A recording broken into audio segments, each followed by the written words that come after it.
আজ হয়তো বেঁচে থাকতাম না, এ পৃথিবীতেই থাকতাম না। মা চলে যেত সব কিছু ছেড়ে, কিন্তু তার সন্তান হারাতো মাকে, তার মায়ের কোল। এগুলো সবার কাছে অনেকের মনে হতে পারে এগুলো নাটক, কিন্তু এগুলো সবসময় সব কিছু নাটক নয়। পৃথিবীতে অনেক ঝড় ঝাপটা পেরিয়ে আজকে এখানে থাকা, সব মানুষই ঝড় ঝাপটা পেরোয়, আমি পেরিয়েছি, কিন্তু আমার জীবনটা একটা জায়গায় এসে দাঁড়িয়ে গেছে।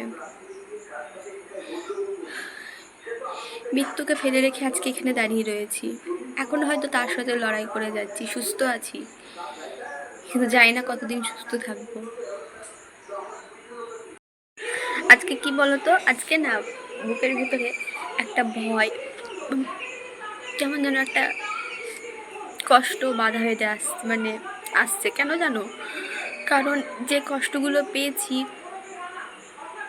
আমরা যারা অনেকেই ছিলাম, তার মধ্যে একজন যার সাথে আমার এখনও কন্ট্যাক্ট রয়েছে, মাঝে মধ্যে কথা হয়, সে যখন বলল কিছুদিন আগে, 1 মাস আগে, যে একজন মারা গেছে আবার নতুন করে, সে বুঝতে পারেনি তার ভিতর আবার ইনফেকশন ছড়িয়ে গেছিলো। আমাদের সাথেই তারও অপারেশন হয়েছিল, আমি তাকে চিনি না, তো তার আবার নতুন করে হয়ে গেছে। যাই হোক সেটা শুনলাম, সেই মুহূর্তে ভীষণ কষ্ট হচ্ছিল। কিন্তু আবার রিসেন্টলি এই 2 দিন আগে আমি তার সাথে কথা বলেছি, কারণ সেও আমার সাথে ছিল, তার সাথে আমার ভালোভাবে যোগাযোগ, পরিচয়। তো সে বলছে যে যে সে আবার কেমন খারাপ হয়ে গেছে, তার পেটে ব্যথা করছে প্রচণ্ড, অনেকটা খারাপ হয়ে গেছে, আবার সেইভাবেও সোজা হয়ে দাঁড়াতে পারছে না। তো সেটা শুনে আমারও ভয় করছে, জানো তো। তোমরা ভাবতে পারো কি হয়েছে, দেখো আমি ছোট্ট করে বলি, তোমরা অনেকেই জানো না, তো যারা দেখোনি তো তোমরা গিয়ে দেখে নিতে পারো। আমার একটা সি সেকশন ইনফেকশনের একটা ভিডিও রয়েছে, সেখানে তোমরা অনেক কিছু জানতে পারবে। তো সেখানে দেয়া রয়েছে, তোমরা যদি কেউ দেখতে চাও, জানতে চাও, তো তোমরা সেখানে গিয়ে জানতে পারো, ঠিক আছে? আর একটা কথা বলি, যে তখন অপারেশন সব কিছু হচ্ছে, যারা দেখে নিও তাহলে বুঝতে পারবে। আমি ছোট্ট করে একটা ঘটনাটা বলি, যে আমার বাচ্চা হওয়ার পরে আমি পুরোপুরি সুস্থ ছিলাম, একদম কোনো প্রবলেম ছিল না। আমার সি সেকশন হয়েছিল, সি সেকশনের সেলাইও শুকিয়ে গেছিলো। সি সেকশনের সেলাই শুকানোর 1 মাসের মাথায় আবার নতুন করে একটা জায়গায় ইনফেকশন হয়েছিল। ইনফেকশনটা কিন্তু নর্মাল ছিল না। আমরা ফার্স্টে ভাবলাম যে আবার নতুন করে কেন হলো, বুঝতে পারিনি সি সেকশনের ইনফেকশনটা কিন্তু আমার না। আমরা পরে জানতে পেরেছিলাম এরকম ইনফেকশন অনেকের হয়েছে। কারণ বলে দিই, আমাদের যেখানে যে নার্সিংহোমে অপারেশন হয়েছিল, ডক্টররাও জানতো না নার্সিংহোমের ওই অপারেশন থিয়েটারে এমন কারোর কিছু একটা রোগ ছিল, যেটা কারোর অপারেশন হয়েছিল যার মধ্যে এমন কিছু রোগ ছিল যেটা পুরো ওটির মধ্যে ছড়িয়ে গেছে, সেটা ডক্টররাও বুঝতে পারেনি। তো সেই সময়ে যাদের যা অপারেশন হচ্ছে প্রত্যেকের মধ্যে সেই ইনফেকশন প্রবেশ করে গেছিলো। যখন কাটা হয়েছে সেই কাটার মধ্যে সেমভাবে সবার ইনফেকশন নতুন করে উঠেছিল, সেটা শুকনো সেলাই আবার। তো জীবন মৃত্যুকে হাতে নিয়ে এখনও বেঁচে আছি, চলছি। বা তারপর যখন অপারেশন হয়েছিল লাস্ট ব্যাঙ্গালোরে আরও 2বার, তারপর ফিরে আসি, সব সুস্থ ছিলাম, এখনও আছি, পুরো পেটটা নর্মাল ছিল, জানো তো। কিন্তু ও যখন বলছে আমি অসুস্থ, আমার সত্যি খুব ভয় করছে, কারণ আমারও জায়গাগুলো অনেক শক্ত হয়ে গেছে আগের থেকে।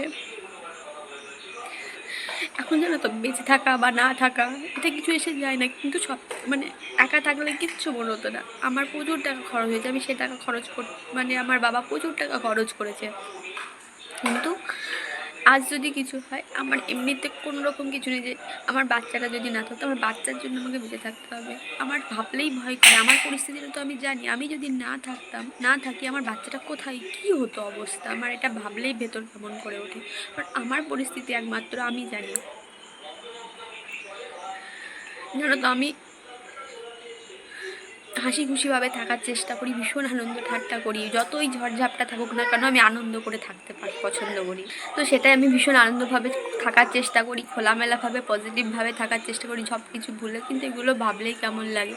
আমি জানো তো ভগবানের কাছে প্রার্থনা করি যে আমার ছেলেটা বড় হয়ে যাক, নির্দিষ্ট একটা প্রতিষ্ঠিত জায়গা পাক, সেদিন আমাকে ভগবান পৃথিবী থেকে, এই মৃত্যুকে হাতে নিয়ে চলছি, জানি না কখন কী হবে। তোমরা প্লিজ আমার হয়ে ভগবানের কাছে প্রার্থনা করো যে আমার যেন কিছু না হয়। আমার বাচ্চাটা যতদিন না বড় হচ্ছে, যতদিন না একটা প্রতিষ্ঠিত জায়গা পাচ্ছে, তারপর আমার আর কিছু চাই না।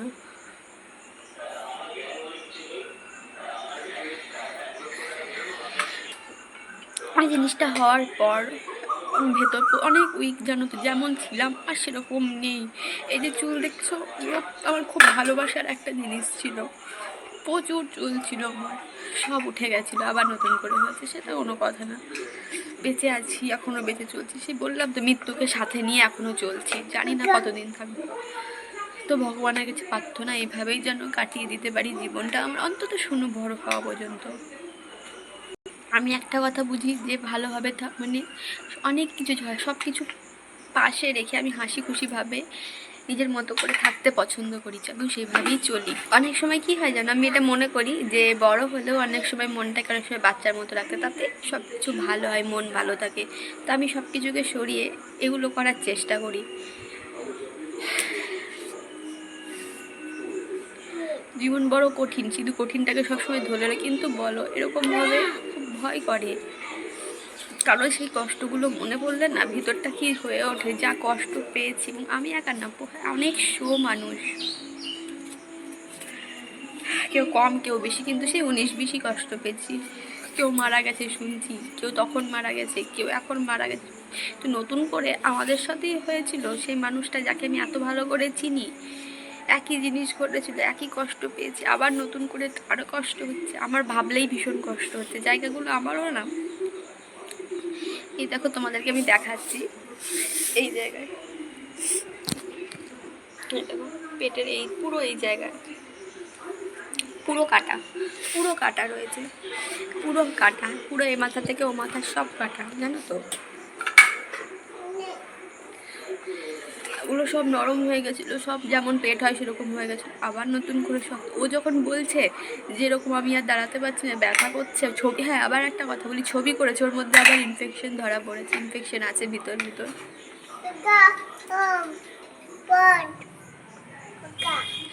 তো এইভাবেই আমার জীবন যাচ্ছে, ইনফেকশনকে সঙ্গে নিয়ে, মৃত্যুর সঙ্গে নিয়ে। জানি না কখন আবার সেই মৃত্যুর জিনিসটা চোখের সামনে, মুখের সামনে বা আমার সামনে এসে দাঁড়াবে, সত্যিই জানি না।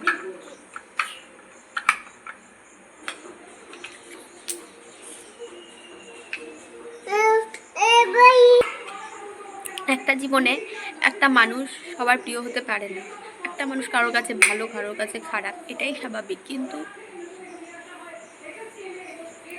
যাই হোক, তো তোমাদের কাছে আমি বলি, আমি তোমাদের কাছে প্রার্থনা করছি, ভগবানের কাছে তো প্রার্থনা করি, তোমরা বলো ভগবানের কাছে যেন আমি এইভাবেই জীবনটা কাটিয়ে দিতে পারি, আমার শুনে যেন বড় হওয়া পর্যন্ত আমি বেঁচে থাকি।